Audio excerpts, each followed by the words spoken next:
पाठ दूसरा, लक्ष्मी। उस दिन लड़के ने तैश में आकर लक्ष्मी की पीठ पर 4 डंडे बरसा दिए थे। तैश मतलब क्रोध का आवेश। वो बड़ी भयभीत और घबराई थी। जो भी उसके पास जाता, सिर हिला उसे मारने की कोशिश करती या फिर उछलती कूदती, गले की रस्सी तोड़कर खूंटे से आजाद होने का प्रयास करती।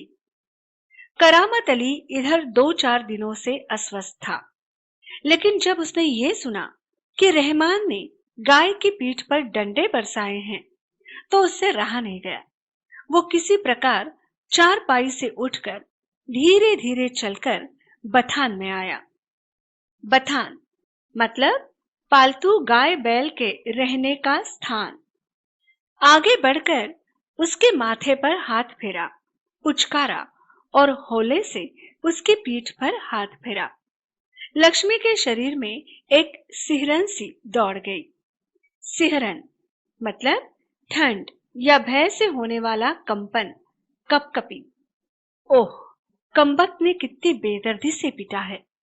उसकी बीबी रमजानी बोली, लो, चोट की जगह पर ये रोगन लगा दो, बेचारी को आराम मिलेगा।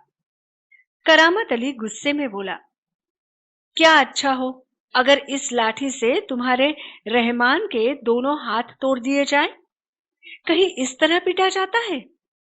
रमजानी बोली, लक्ष्मी ने आज भी दूध नहीं दिया, तो उसकी सजा इसे लाठियों से दी गई। रहमान से गलती हो गई, इसे वो भी कबूलता है। कबूलना मतलब स्वीकार करना, मान लेना। रमजानी कुछ क्षण खड़ी रही, फिर वहां से हटती हुई बोली, देखो, अपना ख्याल रखो। पाव इधर उधर गया तो कमर सिकवाते रहोगे। करामत अली ने फिर प्यार से लक्ष्मी की पीठ सहलाई। सहलाना मतलब प्रेम पूर्वक हाथ फेरना। मुंह ही मुंह में बड़बड़ाया, माफ कर लक्ष्मी, रहमान बड़ा मूर्ख है। उम्र के साथ तू भी बुढ़ा गई है। डेयरी फार्म के डॉक्टर ने तो पिछली बार ही कह दिया था, ये तेरा आखिरी बरस है। लक्ष्मी शांत खड़ी अपने जख्मों पर तेल लगवाती रही। वो करामत अली के मित्र ज्ञान सिंह की निशानी थी। ज्ञान सिंह और करामत अली एक दूसरे के पड़ोसी तो थे ही, वे कारखाने में भी एक ही विभाग में काम करते थे। प्रायः एक साथ ड्यूटी पर जाते और एक साथ ही घर लौटते। ज्ञान सिंह को मवेशी पालने का बहुत शौक था। मवेशी मतलब कृषि कार्य में उपयुक्त तथा दुधारू पशु। प्रायः उसके घर के दरवाजे पर भैंस या गाय बंधे रहती। 3 बरस पहले उसने एक जर्सी गाय खरीदी थी। उसका नाम उसने लक्ष्मी रखा था। अधेड़ उम्र की लक्ष्मी इतना दूध देती थी कि उससे घर की जरूरत पूरी हो जाने के बाद बाकी दूध गली के कुछ घरों में चला जाता। अधेड़ मतलब जिसकी आधी उम्र बीत गई हो। दूध बेचना ज्ञान सिंह का धंधा नहीं था। केवल गाय को चारा और दर्रा आदि देने के लिए कुछ पैसे जुटा लेता था। दर्रा मतलब अनाज के अंश। नौकरी से अवकाश के बाद ज्ञान सिंह को कंपनी का वो मकान खाली करना था। समस्या थी तो लक्ष्मी की। वो लक्ष्मी को किसी भी हालत में बेच नहीं सकता था। उसे अपने साथ ले जाना भी संभव नहीं था। जब अवकाश में 10-15 दिन ही रह गए तो करामत अली से कहा, मियाँ, अगर लक्ष्मी को तुम्हें सौंप दूं तो क्या तुम उसे स्वीकार करोगे? मियाँ करामत अली ने कहा था, नेकी और पूछ-पूछ, भला इससे बड़ी खुशनसीबी मेरे लिए और क्या हो सकती है? करामत अली पिछले 1 वर्ष से उस गाय की सेवा करता चला आ रहा था। गाय की देखभाल में कोई कसर नहीं छोड़ रखी थी। करामत अली को लक्ष्मी की पीठ पर रोगन लगाने के बाद भी इत्मीनान नहीं हुआ। वो उसके सिर पर हाथ फेरता रहा। लक्ष्मी स्थिर खड़ी उसकी ओर जिज्ञासा पूर्वक दृष्टि से देखती रही।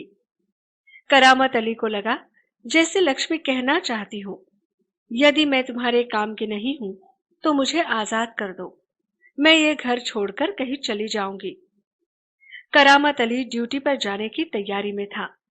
तभी रमजानी बोली, रहमान के अब्बा, अगर लक्ष्मी दूध नहीं देगी तो हम इसका क्या करेंगे?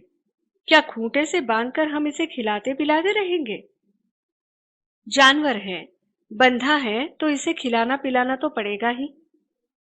जानते हो, इस महंगाई के जमाने में सिर्फ सादा चारा देने में ही 300-350 महीने का खर्चा है। सो तो है। कहते हुए करामत अली आगे कुछ नहीं बोला। घर से निकलकर कारखाने की तरफ हो लिया। रास्ते में वो रमजानी की बात पर विचार कर रहा था। लक्ष्मी अगर दूध नहीं देगी तो इसका क्या करेंगे? ये ख्याल तो उसके मन में आया ही नहीं था कि एक समय ऐसा भी आ सकता है कि गाय को घर के सामने खूंटे से बांधकर मुफ्त में खिलाना भी पड़ सकता है। उसके साथी नईम ने उसे कुछ परेशान देखा तो पूछा, करामत मियाँ, क्या बात है? बड़े परेशान नजर आते हो। खैरियत तो है? ऐसी कोई विशेष बात नहीं है।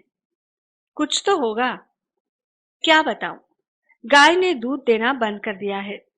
बूढ़ी हो गई है, बैठा कर खिलाना पड़ेगा।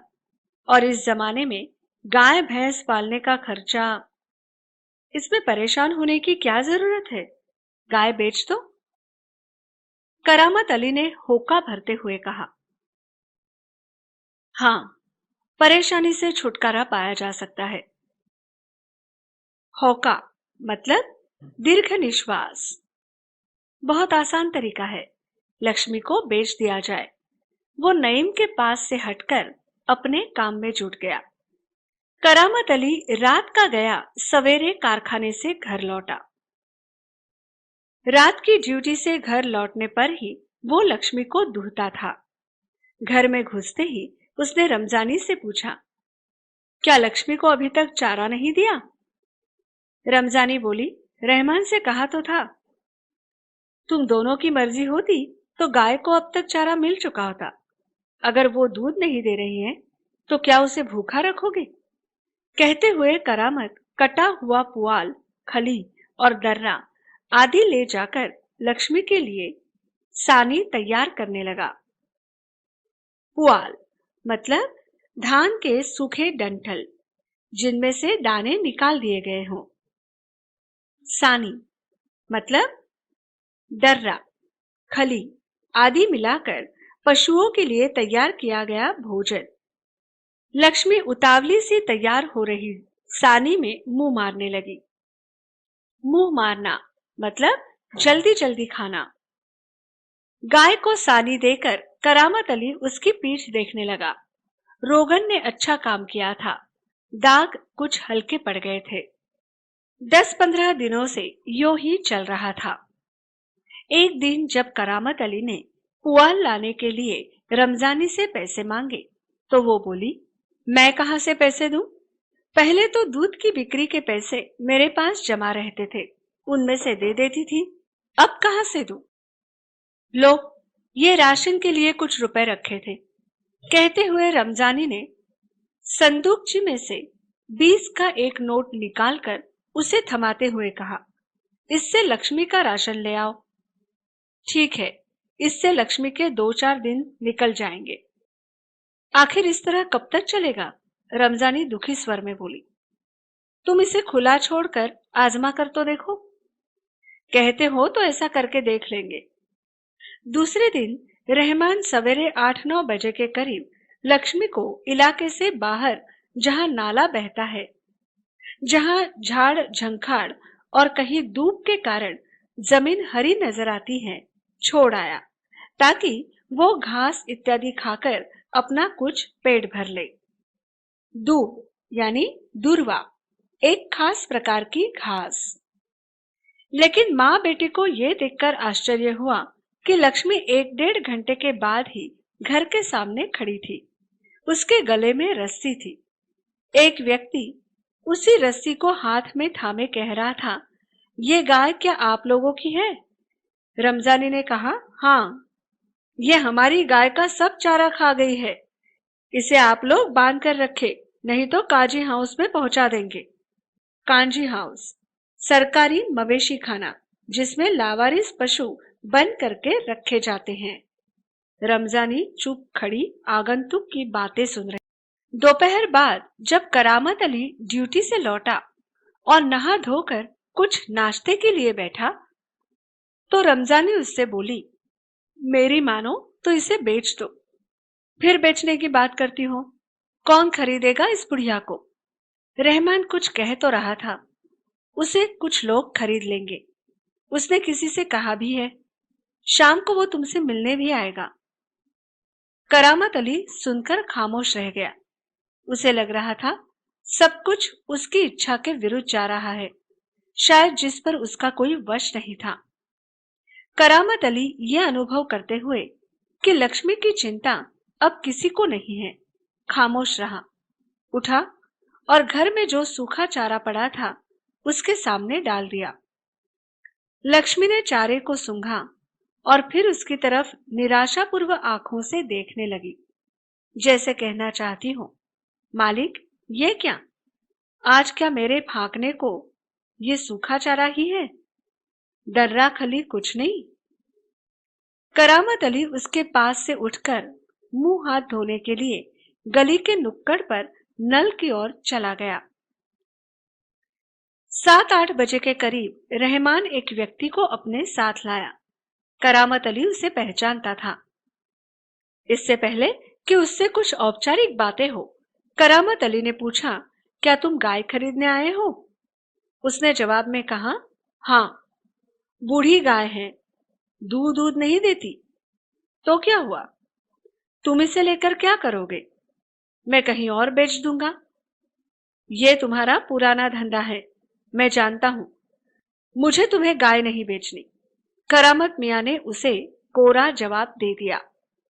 कोरा जवाब देना मतलब साफ मना करना। रमजानी करामत के चेहरे के भाव भांपती हुई बोली, क्या ये भी कोई तरीका है? आने वाले को खड़े खड़े दुत्कार कर भगा दो। तुम जानती हो वो कौन है? करामत अली ने कटु स्वर में कहा। वो लक्ष्मी को ले जाकर वहां बेच आएगा जहां ये टुकड़े टुकड़े होकर बिक जाएगी। मेरे दोस्त ज्ञान सिंह को इसका पता चल गया तो वो मेरे बारे में क्या सोचेगा? उस दिन करामत अली बिना कुछ खाए पिए रात को बिना बिस्तर की चारपाई पर पड़ा रहा। नींद उसकी आंखों से कोसों दूर थी। रात काफी निकल चुकी थी। सवेरे देर तक वो लेटा ही रह गया। कुछ देर बाद करामत अली ने चारपाई छोड़ी, मुंह हाथ धो घर से बाहर निकल पड़ा। लक्ष्मी के गले से बंधी हुई रस्सी खूंटे से खोली और उसे गली से बाहर ले जाने लगा। रमजानी जो दरवाजे पर खड़ी ये सब देख रही थी, बोली, इसे कहाँ ले चले? करामत अली ने कहा, जहां इसकी किस्मत में लिखा है। वो लक्ष्मी को सड़क पर ले आया। लक्ष्मी बिना किसी रुकावट या हुज्जत के उसके पीछे पीछे चली जा रही थी। वो उसकी रस्सी पकड़े सड़क पर आगे की ओर चलता चला गया। चलते चलते कुछ क्षण रुककर वो बोला, लक्ष्मी चल। अरे गौशाला यहां से 2 किलोमीटर दूर है। तुझे गौशाला में भर्ती करा दूंगा, वहां इत्मीनान से रहना। वहां तू हमारे घर की तुलना में मजे से रहेगी। भले ही मैं वहां न रहूं, पर जो लोग भी होंगे मेरे ख्याल में तुम्हारे लिए अच्छे ही होंगे। मैं कभी कभी तुम्हें देख आया करूंगा, तब तू मुझे पहचानेगी भी या नहीं, खुदा जाने। कहते हुए करामत अली का गला भर आया। गला भर आना, भाव विवल होना, आवाज भर आना। उसकी आंखों में आंसू उतर आए। चल लक्ष्मी चल। जल्दी जल्दी पैर बढ़ा और वो खुद किसी थके मांदे बूढ़े बैल की तरह भारी कदमों से आगे बढ़ने लगा।